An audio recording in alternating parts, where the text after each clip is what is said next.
They're going to be buying a lot, and they're also going to be buying a lot of our energy, all forms of our energy, because they need energy, and we have more than anybody. We're number one in the world now in energy, so that's going to be very exciting. But I thought it was a great 2 days. It was a fantastic 2 days.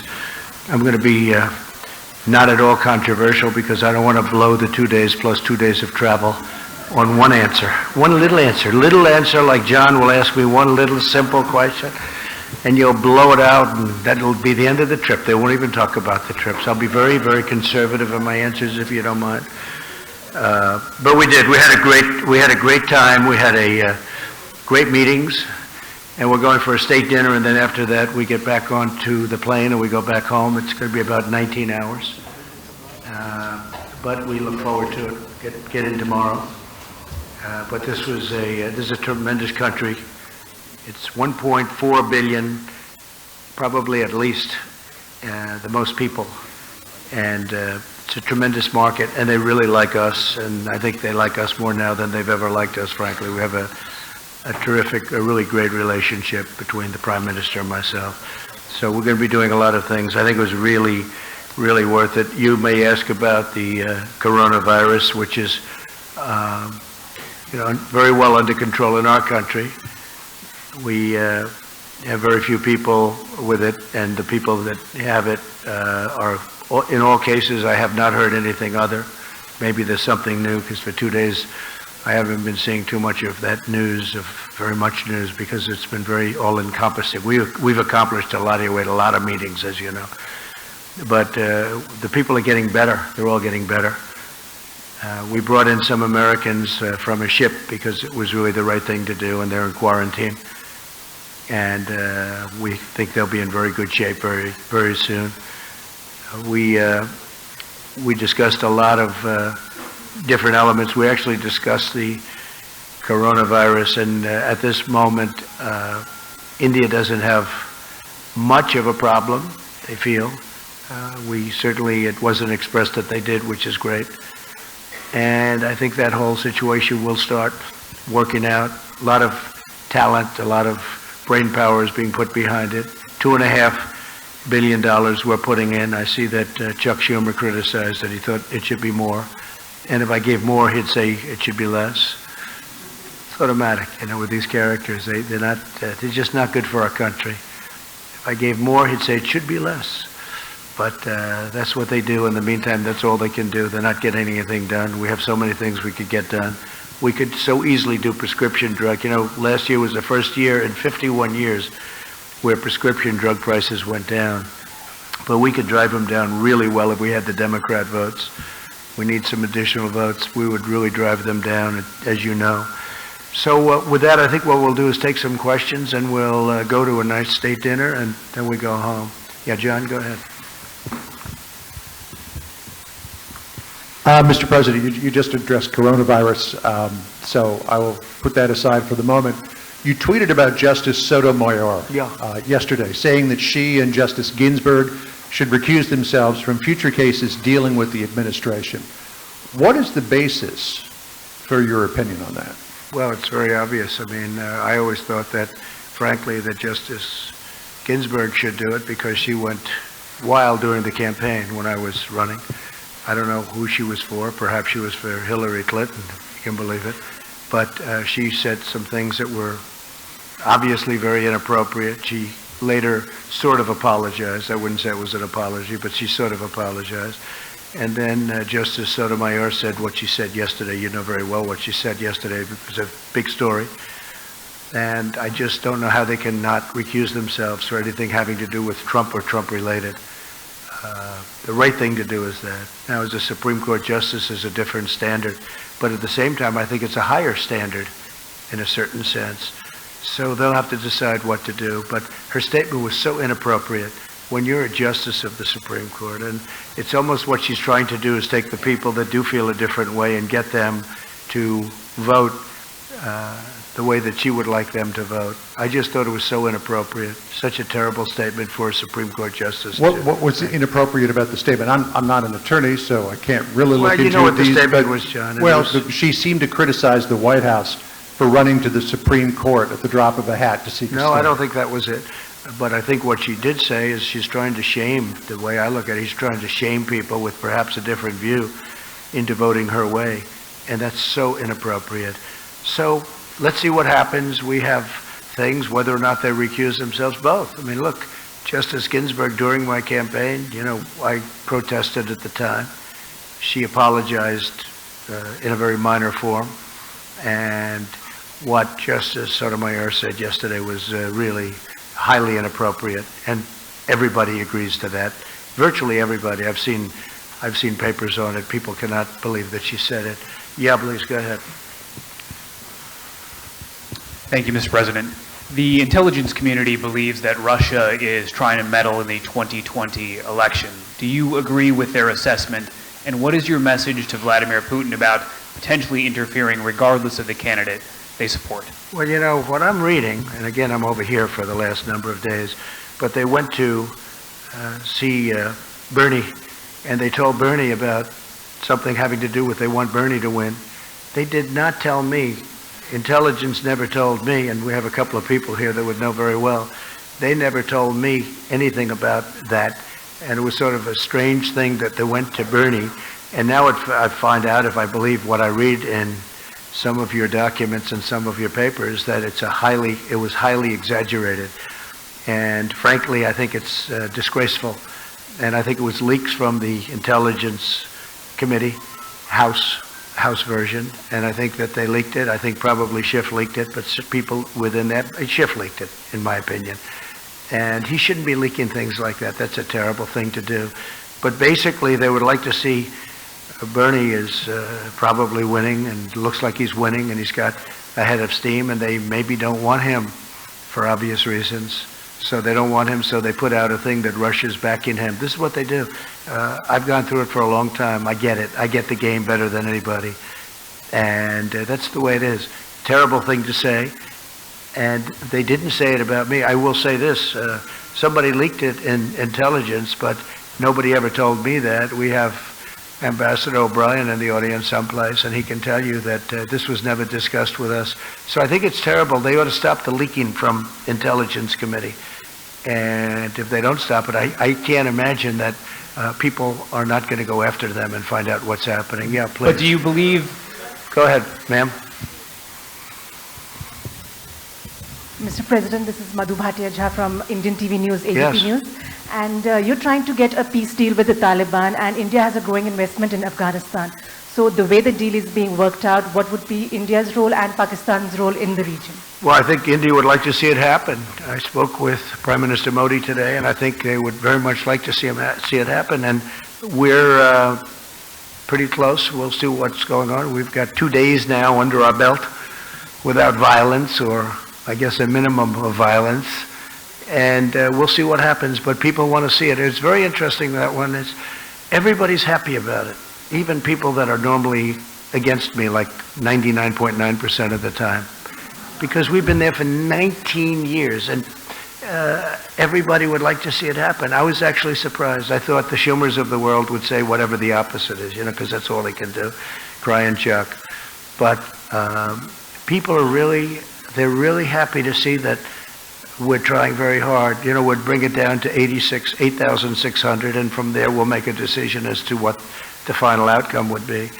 But there's been tremendous praise for the fact that we're doing something. Other administrations have tried to do something. In particular, the previous administration, for a long time, they were never able to get anything done. And we're really serving not as a military force as we are a police force. And we're not a police force. They have to police their own country. We're not a police force. It's like law enforcement. And that's the way it is. So we'd like to, after 19 years, we'd like to bring our young people back home, bring them, that's where they want to be. And we'll always have intelligence there. We'll have other things there. But we'd like to bring them, for the most part, we'd like to bring them back home. We want to watch the area. The area is a hotbed of problems. And when we bring them home, we'll let them know that if something happens, we will hit them so hard. And we could win that easily if I wanted to kill millions of people. I don't want to kill millions of people, innocent people. We could win that very easily. We don't have to act as a police force. We could act as a military force to win, not a military force to just take care of things in that very, very difficult part of the world. It's a very difficult part, a very dangerous part of the world. So let's see what happens. So far, so good. So far. But I'm very impressed with the kind of kudos we're getting. Yes, please. Mr. President, namaste. I'm Saurabh Shukla. I'm editor-in-chief of News Mobile. If you remember, I interviewed you during your last campaign in New Jersey. Good. And I asked you this question earlier at that time about a Trump doctrine on fighting out Islamic fundamentalism, which you spoke about and you discussed with Prime Minister Modi, and you spoke about the Modi-Trump doctrine. So what is your roadmap to fight out Islamic radical terrorism? Well, I don't think anybody's done more than I have, if you look, because I came in, and if you check your maps and look at Iraq and Syria, it was all over. In fact, they had it painted a certain color. I won't tell you what color because it doesn't matter. Somebody will say it was a Republican color, so I don't want to get people confused. But it happened to be red, and it was basically trying to show where ISIS was in those areas. And it was out of control. And I gave the orders, and we have 100% of the caliphate. We have tens of thousands of people in prisons now. They're being guarded by the Kurds and others. Europe should take a lot of them back. So far they haven't agreed to do that. They should do that because we did them a big favor. We captured them, but I did that. We killed al-Baghdadi a few months ago, and Soleimani is gone. He's no longer putting roadside bombs all over the place. Somebody else may be, but he was the father, the king of the roadside bomb. All of those young people that you see with missing legs and arms. I've seen every combination. The legs are gone. You go over to Walter Reed. I have to say the doctors at Walter Reed are incredible what they're able to do. Incredible. But that's what his thing was. He thought that was a beautiful weapon. Roadside bombs. It's a coward's bomb. And all of these young people that have been so badly hurt. And we did a big favor. In addition to that, as you know, Hamza bin Laden is now gone, and he was looking to do damage, and he's gone. And Al-Qaeda last week, you saw what happened there. Absolutely. So nobody's done more than what I've done. And but at the same time, Russia should do it, Iran should do it, Iraq should do it, Syria should do it. You know, we're in a different part of the world. We're doing it. Everybody says you're the only ones that can do it. Well, at some point, these other countries, I mean, Iran should do it. Iran hates ISIS, and they should do it. And we've done a great job. We've taken our soldiers essentially out of Syria, except for little hot spots that we figured, we'll do, that develop. But we've taken the oil, and the soldiers we have there are the ones guarding the oil. We have the oil. So that's all we have there. And now we have, if you look, we are down to a small force in Iraq, and we're down to a small force very shortly, but right now even we have a small force in Afghanistan. And so we're moving out and moving around, but the only soldiers we have in terms of Syria, the predominant number of soldiers are the ones guarding the oil. What about terror groups in Pakistan, sir? That's a big concern in this region, and there are a lot of terror groups who pose dangers to the United States and democracies like India as well. Yeah, no, I agree, but you also have other countries that can do this. The United States is 8,000 miles away, and they're all saying, could you do it? Yeah, we could do it. We've been doing it for a long time, but I've been doing it much better than anyone else has done it. I mean, what we've done in the last couple of years has been incredible. We have 100% of the caliphate. Remember, we had 99% that say, good, we're leaving. And I was hit with, people couldn't believe it. They said, do 100. So we did 100. I did 100 with some great generals that knew exactly what they were doing. They were unbelievable. We took 100% of the caliphate. And we have thousands of prisoners right now locked up. And these are ISIS fighters, and killed thousands. Not that I want to do that. I don't want to do that. But that's what we had to do. And when I came in, ISIS was all over the place. It was totally out of control. Please. Thank you. While you've been here in the country, in the capital, northeast part of Delhi, there have been violent clashes. Police have been killed, some demonstrators 9 deaths so far, we hear, and about 100 plus injured. What did Prime Minister Modi say to you about this amended citizenship law? And how concerned are you about this kind of religious violence? So we did talk about religious freedom, and I will say that the Prime Minister was incredible on what he told me. He wants people to have religious freedom, and very strongly. And he said that in India they have worked very hard to have great and open religious freedom. And if you look back and look at what's going on relative to other places especially, but they have really worked hard on religious freedom. I asked that question in front of a very large group of people today, and he talked about it. We talked about it for a long time, and I really believe that's what he wants. As far as the individual attack, I heard about it, but I didn't discuss that with him. That's up to India. Yeah, go ahead, please. Hi, sir. Emily Goodman with thedailymail.com. I was wondering, do you think justice was served in the Harvey Weinstein case? So I was never a fan of Harvey Weinstein, as you know. In fact, he said he was going to work hard to defeat me in the election. How did that work out, by the way? I'm trying to figure that out. He was a person I didn't like, never liked. I don't know too much about the case because, as you know, I've been over here between traveling and being at meetings almost every hour of the day, every minute of the day. I haven't been able to really see too much of it. But I was just not a fan of his. I knew him a little bit, not very well. I knew him because he was in New York. Not a person that I like. I will say the people that liked him were the Democrats. Michelle Obama loved him. Hillary Clinton loved him. And he gave tremendous money to the Democrats. And I guess my question is, will the Democrats be asking for that money back? Because he gave a lot of money to the Democrats. And, it's too bad, but that's the way it worked out. Yeah, Peter? I just want to follow up on that very quickly, if I can, Mr. President. Then I have a question that I wanted to ask you. But just on the Harvey Weinstein situation, this is being viewed as a milestone for the Me Too movement. What message can you, as president, deliver to women in America who are still afraid to come forward and share their stories of sexual harassment and assault? Well, again, I don't know the actual results. I haven't seen too much because I've been in India, as you know. Aside from but I think that from the standpoint of women, I think it was a great thing. It was a great victory, and sends a very strong message. Very, very strong message, Peter. Yeah, please. Can I follow up with my question? I just wanted to follow up on hers quickly. Can I, on coronavirus specifically, Mr. President, in 2014, when the Ebola situation was very concerning to so many Americans, you tweeted, "Ebola patient will be brought to the U.S. in a few days. Now I know for sure that our leaders are incompetent." In all caps, you wrote, "Keep them out of here." More than 20 Americans have now been brought back to the United States with coronavirus. By your own measure, does that mean that your government has been incompetent? Are you pleased with the response? There's a big difference, in case you don't know, between Ebola and coronavirus. Big difference. It's like day and night. And I felt that we should bring them back. They're Americans. We should bring them back. With Ebola, it's very explosive. It's very terrible. We're making tremendous strides on EbOla with the things that we're doing, as you know. Isn't some of the money that you're requesting? Let me answer the question. But there's a vast difference in bringing, especially in around 14, was that 14 or 12?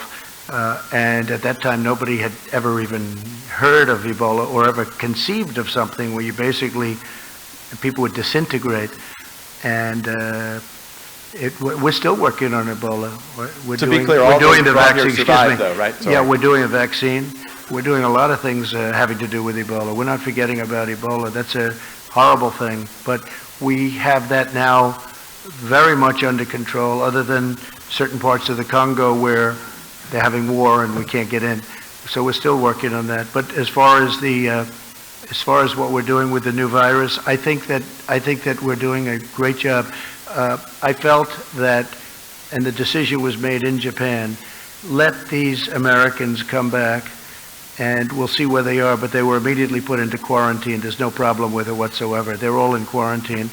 And as you know, I approved $2.5 billion for just that purpose, and also for working and getting a vaccine. For clarity, those with Ebola, when they were brought here, were quarantined, and all the Americans also survived, right? I know, but the level of death with Ebola, at the time, it was a virtual 100%. But none of the Americans who came here. There's a very good chance you're not going to die. It's very much the opposite. You're talking about 1 or 2%, whereas in the other case, it was a virtual 100%. Now they have it. They have studied it. They know very much. In fact, we're very close to a vaccine. Yeah, please, go ahead. Go ahead, Peter. Oh, all right. Hi, I'm Swati Chandrasekhar from TV5 Network. Good. Thank you. So, how do you define, differentiate, and deal with the love of yours for Indians in India and Indians' love for H-1B visa in America? So, how do you differentiate this? Yeah, we're talking about the H-1Bs, and we are, look, the relationship we have, this is not from me, this is from almost everybody that saw it. They say in the history of India, which has a long history and a brilliant history in so many different ways, there's never been a reception given to somebody like was given, and I would like to say for the United States of America, but nobody else that came here got the kind of reception we got. We gave, it was 125,000, I think, seats they had yesterday. They were full. You had thousands and thousands of people outside. Prime Minister Modi was telling me thousands of people outside. That's not uncommon for me, to be honest with you, but when I look at 125,000 seats, and that was an incredible scene yesterday. In addition, all of those people lined up from the airport to the event. It was an incredible thing. Nobody's ever seen anything like it. The ambassador just told me that he's been in India for a long time. He's never seen, in fact, both ambassadors, our ambassador and the ambassador from India, said in 40 years he's never seen anything like it, what took place yesterday and, earlier than that. But yesterday, they've never seen anything like it. So it was a great compliment. It was a great compliment to our country. I'm the leader of the country, but it was a great compliment to our country. But Prime Minister Modi said today they've never, ever had any event like that. In fact, they said usually when somebody comes in, they have to look for people to fill up the areas. They said there was something very special. Look, it's a massive country in terms of its population, and people just wanted to pay their respect to the United States, and so I appreciate it. I was a recipient in a sense, but I was just really representing the country. Yeah, Peter, go ahead. Thank you. All right, thank you, Mr. President. Appreciate it. Go ahead. Mr. President, your newly installed personnel director has begun talking with agencies about finding people in the government that are not loyal to you and perhaps moving them on. How large a list do you imagine this will be? Is this a big problem in your mind? Can you describe for us the scale of the problem as you see it? Yeah, I don't think it's a big problem. I don't think it's very many people. I think we had a whistleblower who was a fake, because if you look at the whistleblower as an example, if you look at his report and then you compare that to the transcripts, it bore no relationship. So that was a very sad situation, and a lot of time wasted.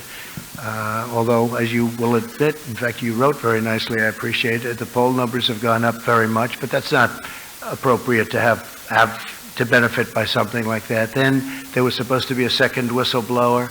As soon as I released the transcripts, the second whistleblower was gone. Nobody ever heard what happened to the second whistleblower. I'll ask you, where is he? Remember, the second the second whistleblower was going to happen. It was just a matter of moments. And then I released the real call, the transcripts, which are now 100% accurate, even according to Lieutenant Colonel Vindman. No, we want to have people that are good for the country, are loyal to our country, because that was a disgraceful situation. Please. Mr. President, I am Akhilesh Suman. I am from Rajya Sabha Television.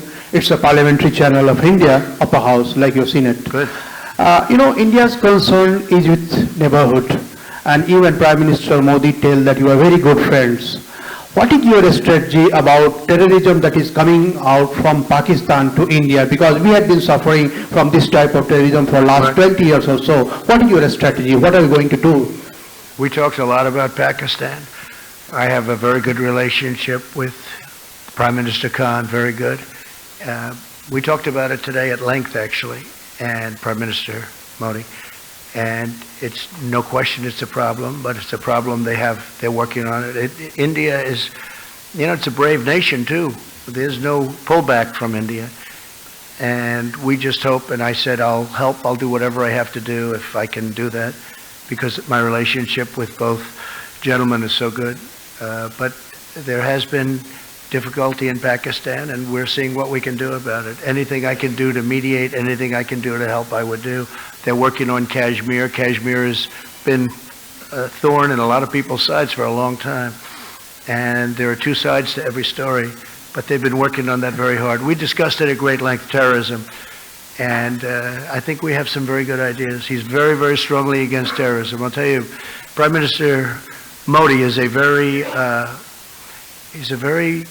religious man, as you know. He's a very calm man, but he's actually a very, very strong person, very tough, actually. When I've seen him in action, and he's got that foremost in his mind, terrorism.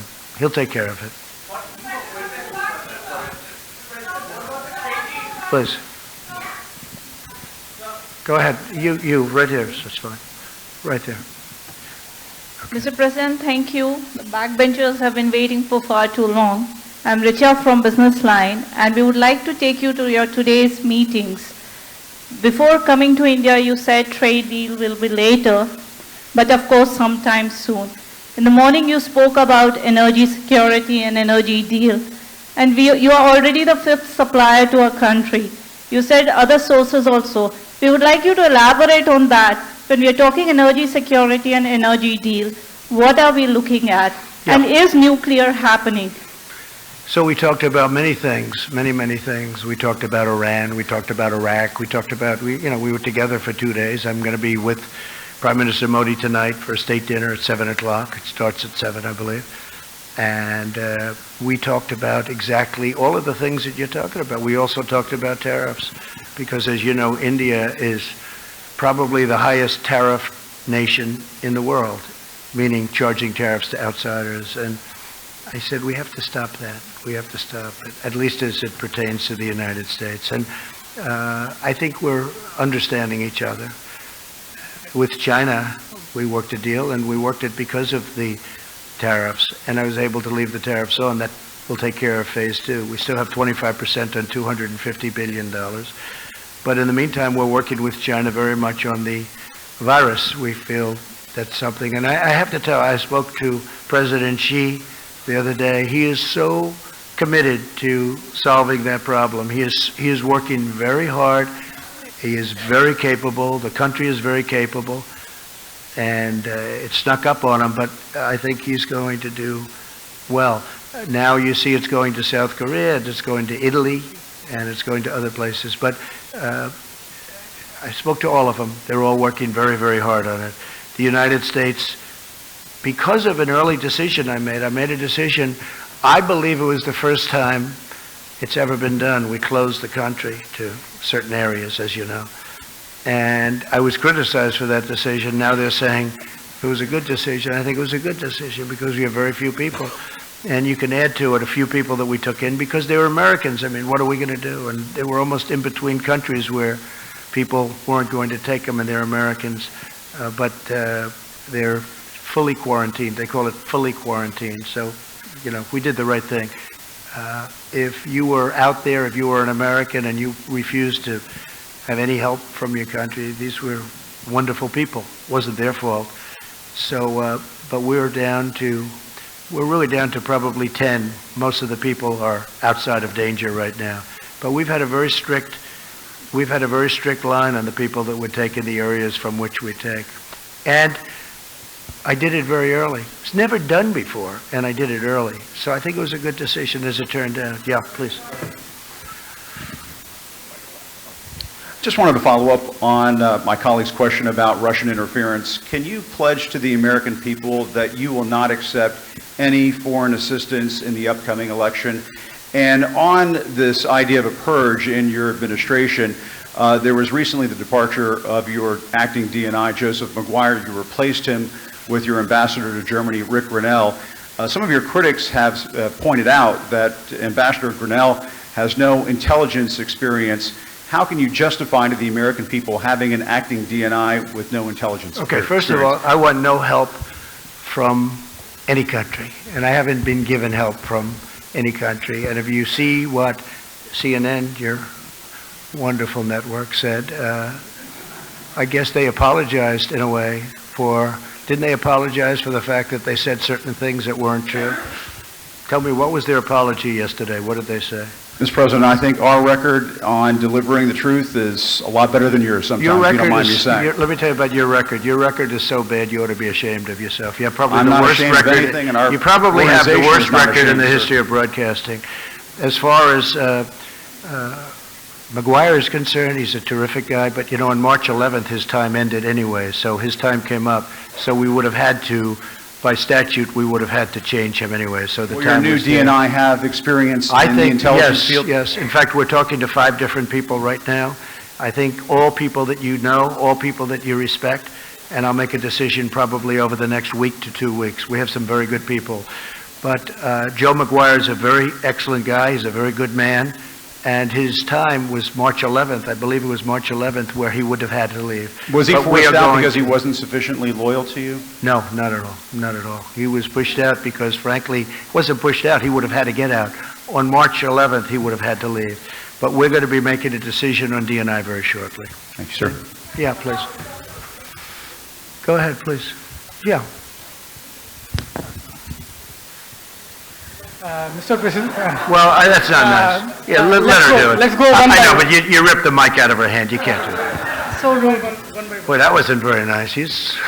President Trump, I hope you're having a good visit here in India. I'm Ruchi Bhatia from ET Now. We have heard from Prime Minister Modi as well as you on a long impending trade deal. It's still not happened. Even today we heard both you and him talking about how in future there is going to be one.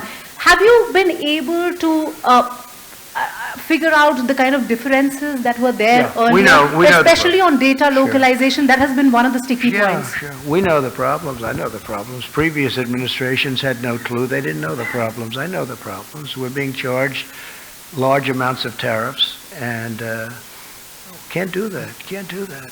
And so they understand that that's where I am, and if they want to deal with us, and they will, they're going to, just like China. Everybody said you'll never make a deal with China. I made a deal with China. It's a great deal. They're going to buy $250 billion worth of product, and that's only a piece of the deal. It's a large piece. It's probably 40 to 50%, but it's an incredible deal. In addition to that, we're taking in billions and billions of dollars worth of tariffs that we can now use for phase 2, because they want to get rid of the 25%. So we have the 25%, they want to get rid of it. Well, with India is, I think, the highest, again, I said it before, but the highest tariff when you deal with India. Harley Davidson has to pay tremendous tariffs when they send motorcycles in here. When India sends motorcycles into the U.S., there's virtually no tariff. For the most part, there is absolutely no tariff. So I just said that's unfair, and we're working it out. We're working it out. Go ahead. Good evening, President. I think we'll win that one easily. We're working on that. Yeah. We're working on that, Joe. Good evening, President. This It's is just Anurag not a fair Parita. situation when one company is paying 100% in the case of numerous companies, not just Harley, but where they're paying tremendous. And actually tariffs were raised not too long ago. And we also did something. There was a form of rent control that was, if you put it in a different sense, it was given to India, and we terminated that. You know that. We terminated it. No, we're talking. We have great discussions. Look, I can't lose this. I can't lose it. You know what? I'll never lose it. It's too easy, because I want reciprocal. It has to be reciprocal. And the money you're talking about is major, but the United States has to be treated fairly. And India understands that. The relationship is outstanding, but India understands that. We've had a tremendous deficit for many, many years with India, with everybody, you know, with, frankly, so many different countries. We've had a massive, massive deficit, but a large deficit, $30 billion with India. It's now down to $24 billion because of what we've been doing, but still, that's too high. We shouldn't have a $24 billion deficit. With other countries, we have more than that. Japan, we're doing now $40 billion is coming in. A lot of very good deals are being made, and they'll be kicking in toward the end of the year. I would say if the deal happens with India, it will be toward the end of the deal. And if it doesn't happen, we'll do something else. It'll be very satisfactory. It'll be very good. Go ahead. Who else? Yeah. President, my question is that you said at the time of the Article 370 abrogation that you would like to mediate in Kashmir, but India rejected it. No, I'd like to be able to, no, excuse me, I didn't say. My question is Wait. I didn't say that. I didn't say anything about that. I just said Kashmir, obviously, there's a big problem between Pakistan and India. And I think they're going to work out their problem, but I will say they've been doing it for a long time. Okay, my question is something different at the moment. What is your position at the moment on India's Citizen Amendment Act at the moment? I don't want to discuss that. I want to leave that to India, and hopefully they're going to make the right decision for the people. That's really up to India. President, yeah, go ahead, please. Thank you, Mr. President. Okay. My name is Nilüfer Sahravardi, an Indian journalist, and I have a very simple question. Go ahead. Now, back home, when you reflect upon your tour of India, the first diplomatic visit to the country, how would you describe it?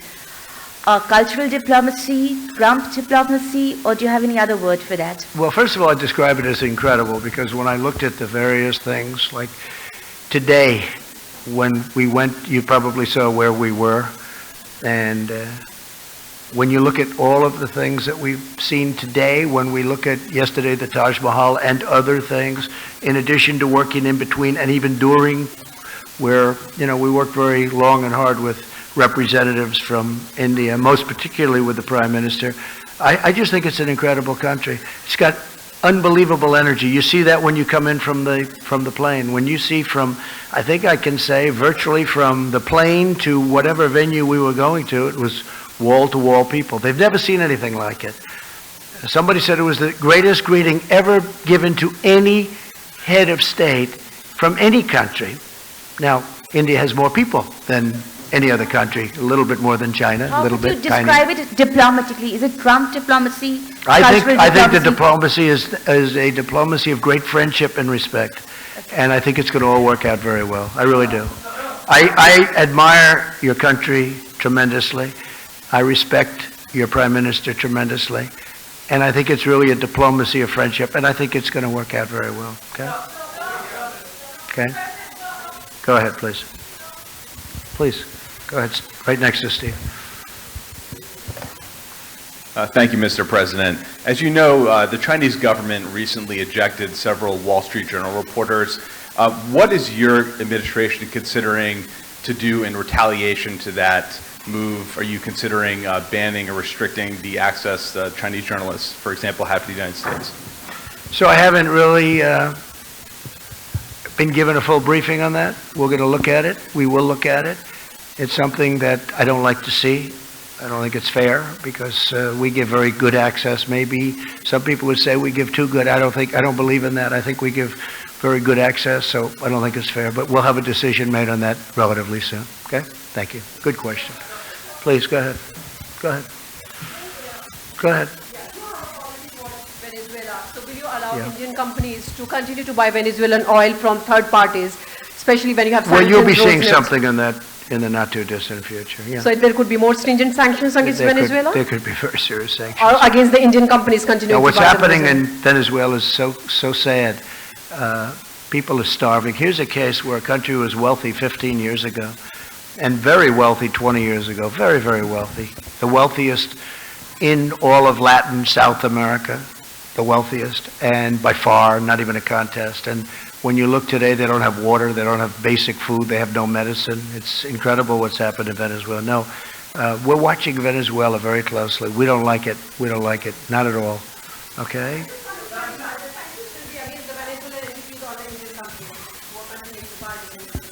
You're going to see in a little while. You're asking a question right in the middle of us doing something. Go ahead, please. Ali Maqbool from BBC. There were some back home that were hoping you would raise concerns about some of these policies that Prime Minister Modi has introduced that discriminate against Muslims, and also about a rise in hate crimes here in India. But as someone Well, we did discuss that, and we discussed that, and specifically Muslims, and we also discussed Christians. But someone and I had a very powerful answer from the Prime Minister.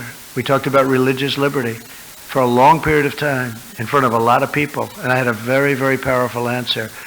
And as far as Muslims are concerned, as he told me, I guess they have 200 million Muslims in India, and a fairly short while ago they had 14 million. And he said that they're working very closely with the Muslim community. But so you yourself have been criticized for policies that have discriminated against Muslims, like the travel ban. There's also been a rise in hate crimes over the last couple of years in the US. So are you in a position to talk to him about those subjects? Yeah, I won the travel ban, as you probably know. A lot of people said I lost it. No, I won the travel ban, and we use the travel ban where we think there's, not based on religion, but where we think there's going to be trouble, where we're looking at certain countries. As you know, we added a few countries onto it. But we won the travel ban, and we won it in the Supreme Court. So the travel ban is not a thing against Muslims. It's a thing against areas where we don't want people coming into our country that are going to cause problems, cause harm, cause death, hurt our people. And I feel very strongly about that. Okay, please, go ahead. Thank you very much, Mr. Thank you. President. Thank you very much. Thank you. I'm Jing Xiang with Shanghai Media Group. I'd like to know, some people say that India could be to the U.S. in Asia during the 21st century what the UK was in Europe during the 20th century. How do you view it?